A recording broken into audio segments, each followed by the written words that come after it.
Te ensinaram a pagar tudo antes de pensar em crescer, a quitar dívidas antes de investir, a se livrar do débito antes de gerar qualquer tipo de ativo. E por causa disso, você está preso, não por causa da dívida, mas porque acredita que liberdade vem depois que o boleto acaba, quando na verdade ela só começa quando você para de correr atrás dele. A classe média vive em função do nome limpo. Trabalha para manter as contas em dia. Orgulha-se de não dever, mas nunca construiu nada. Isso não é segurança. Isso é estagnação disfarçada de responsabilidade. E é assim que o sistema te quer: comportado, previsível, endividado com consumo e com medo de usar o crédito para crescer. A dívida não é o problema. O problema é não saber o que fazer com ela. É por isso que os pobres têm dívidas que sufocam. E os ricos têm dívidas que enriquecem. A diferença? Um aprendeu a construir ativos. O outro só aprendeu a pagar boletos. Passei boa parte da minha vida ouvindo que dívida era coisa de irresponsável. Evite dívidas. Quite tudo. Não gaste o que não tem.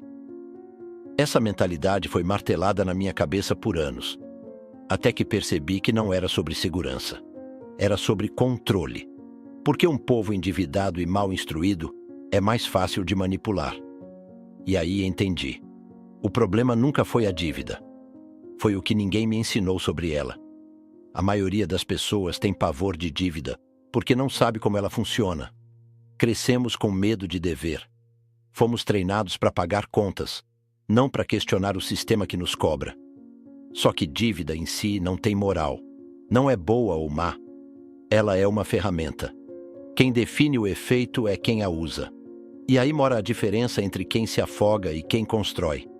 A ignorância é o maior passivo que você pode carregar, porque te faz recusar instrumentos que poderiam multiplicar sua liberdade. Eu usei dívida para alavancar ativos. Peguei dinheiro de terceiros e transformei em fluxo de caixa positivo. Mas isso exige preparo, estudo, visão. E ninguém te dá isso de graça. A escola não ensina. O banco não incentiva. O governo não quer. Porque gente livre é difícil de domar.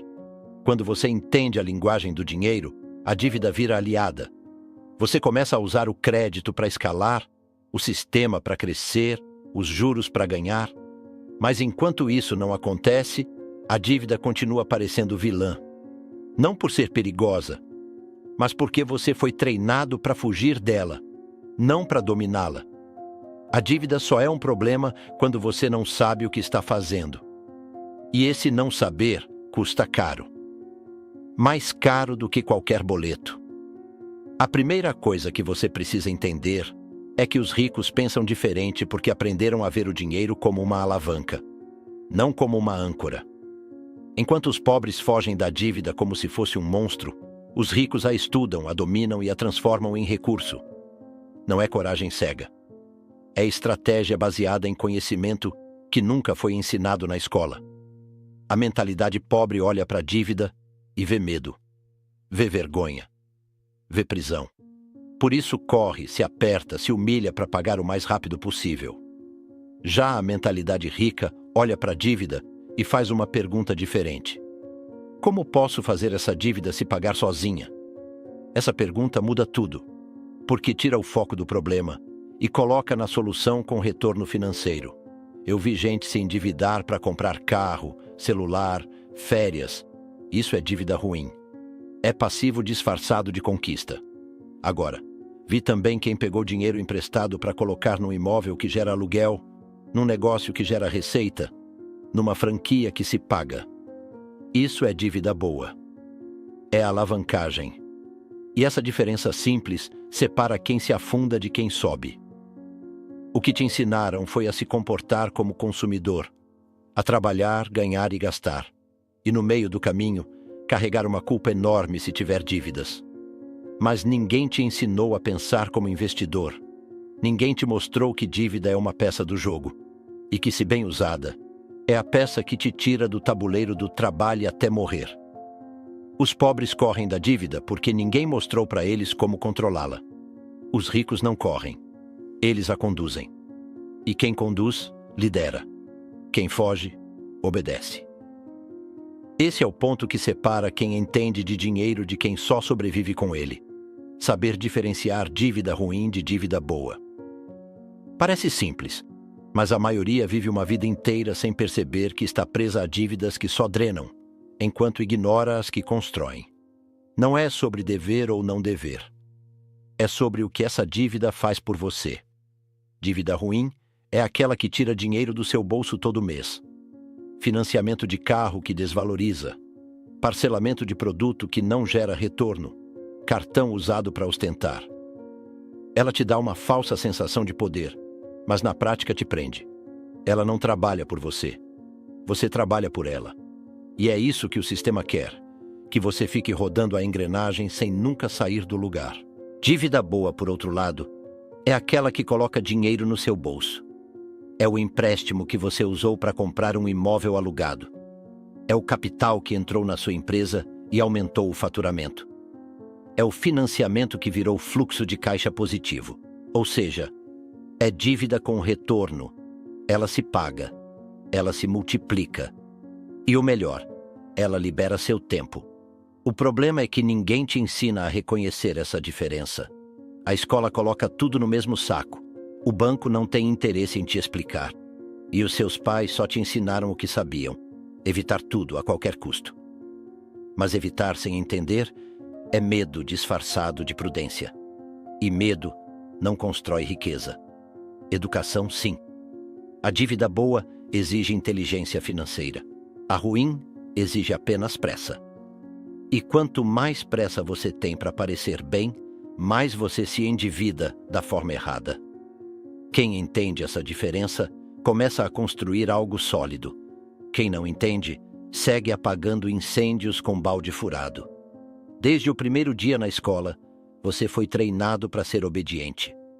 Para seguir regras, bater ponto, entregar resultados e pagar contas. Fizeram você acreditar que responsabilidade era sinônimo de quitar dívidas.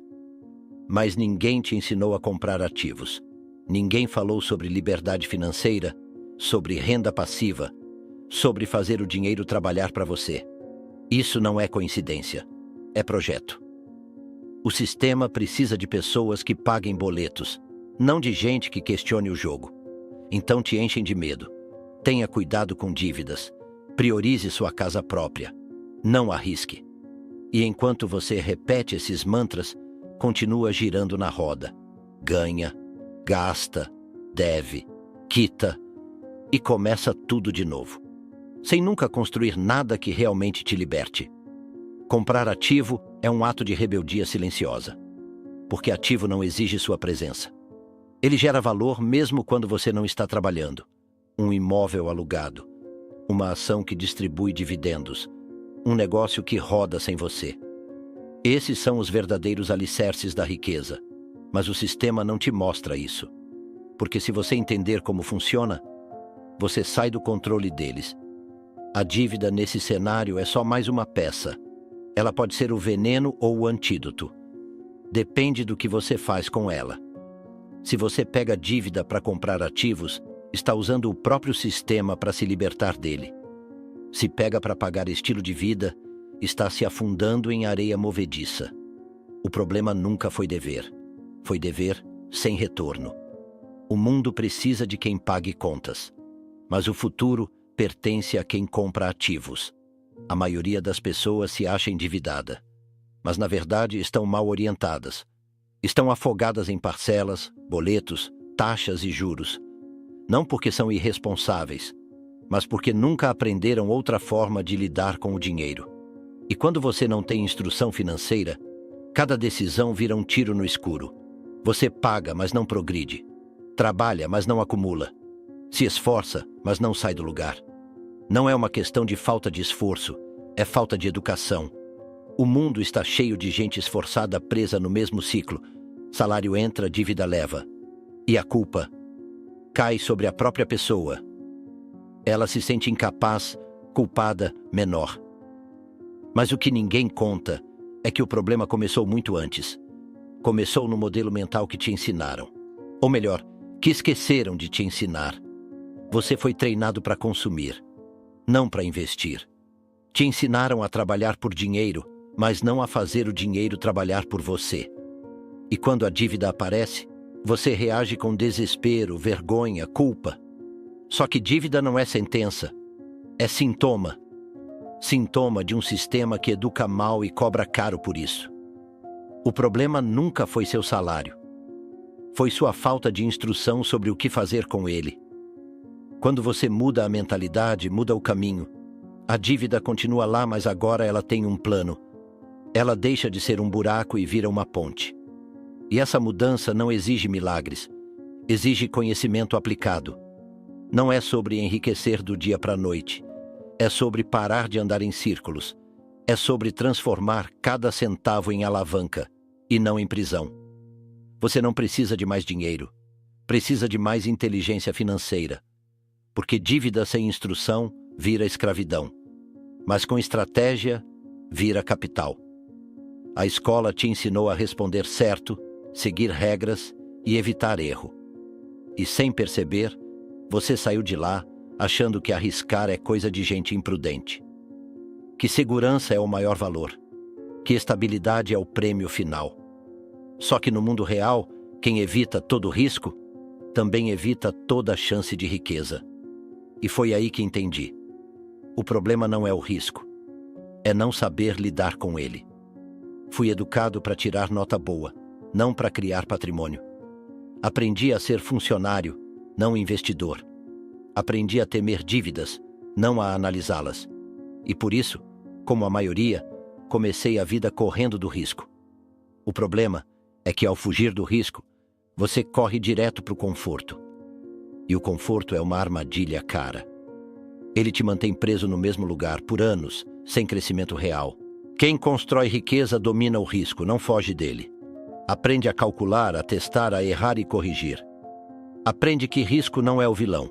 É a ponte entre onde você está e onde quer chegar. Só que ninguém te treina para isso. Porque um povo que aceita riscos conscientemente é um povo livre. E liberdade nesse sistema não é interessante. Dívida, por exemplo, é puro risco. Mas também é pura oportunidade, se você sabe o que está fazendo. O problema é que, como te ensinaram a fugir do risco, você também foge do conhecimento que poderia fazer a dívida trabalhar a seu favor. Fica paralisado, limitado, obediente.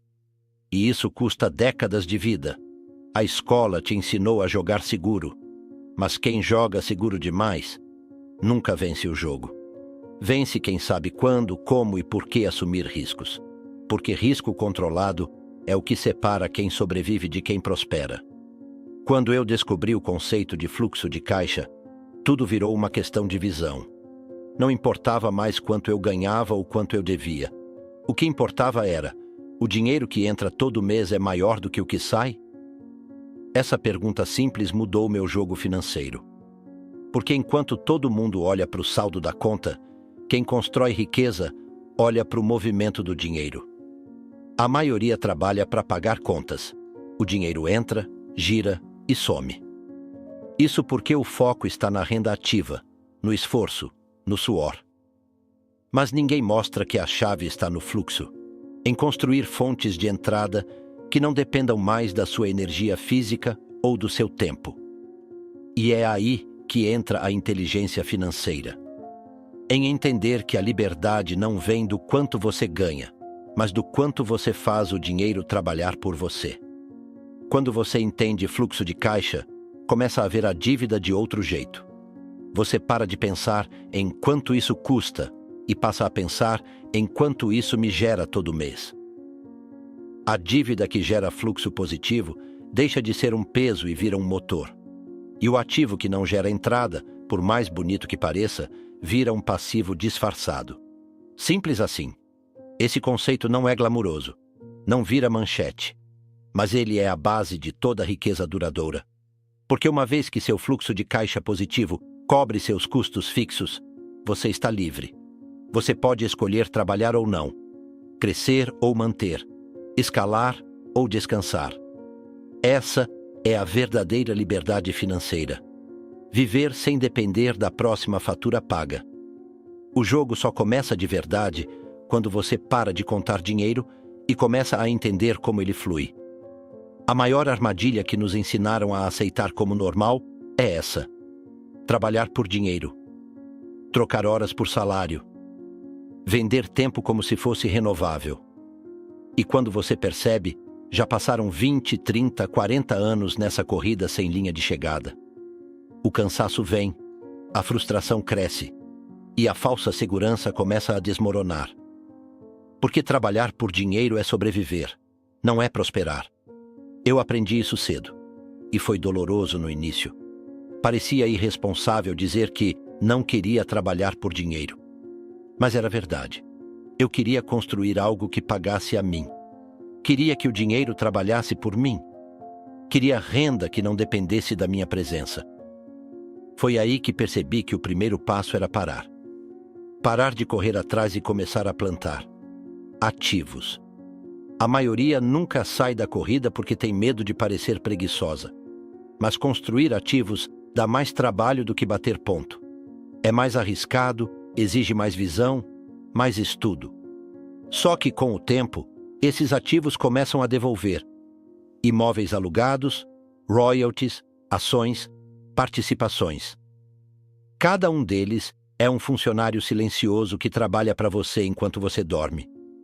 Não estou dizendo para largar tudo. Estou dizendo para mudar o foco.